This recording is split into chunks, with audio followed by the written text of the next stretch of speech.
intelligent and a hard worker, nothing could palliate to Mr. Turtle his dark complexion and broken English, or the fact that he'd been taken on in place of Mr. Turtle's own son, Mock, so called by the school, on the latter's doing better for hisself. "Dead, he was," Mr. Turtle had reported to Mother Assistant. "Dead and gone to his account, which, mum, asking your pardon, so must we all, flesh being like grass, and the man what thinketh he stand apt to come a nasty cropper at the hands of an all-saying God."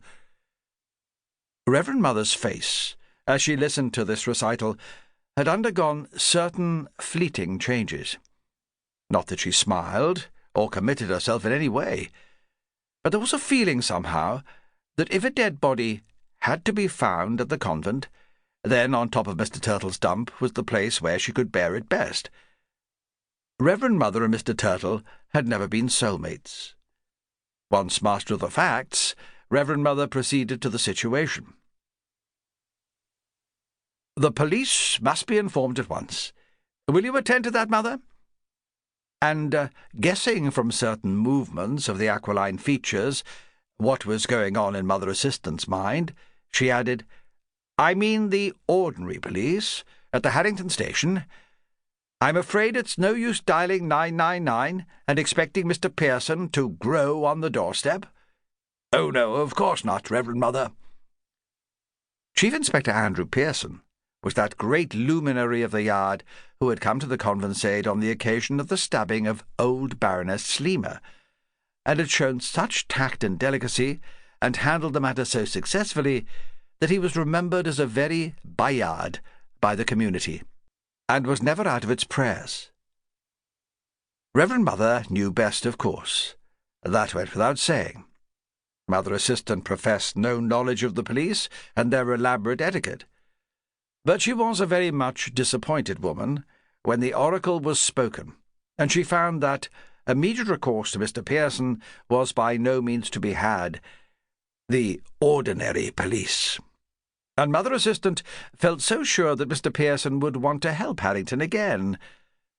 Nevertheless, Mother Assistant was every inch, and she stood well up to 6 foot, a nun, and was off in discharge of her distasteful duty without a further word. One opening of the door served both to let Mother Assistant out and to let Mother Peagle in. The latter's appearance could not be more timely.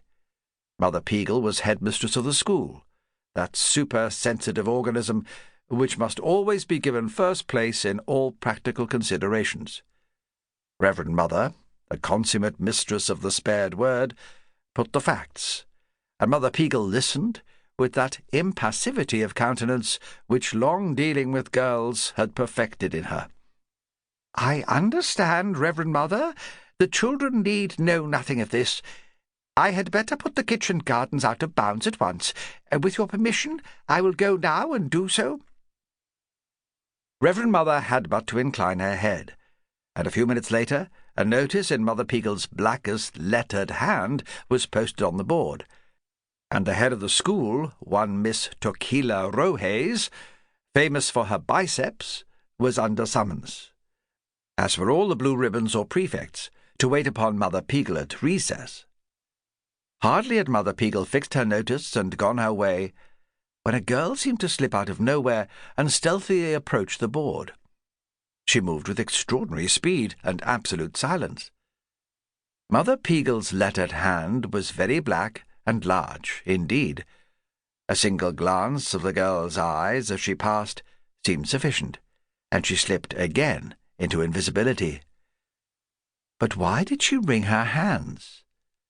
And who was she that made so un-English a gesture? Chapter 2. From the Police Angle.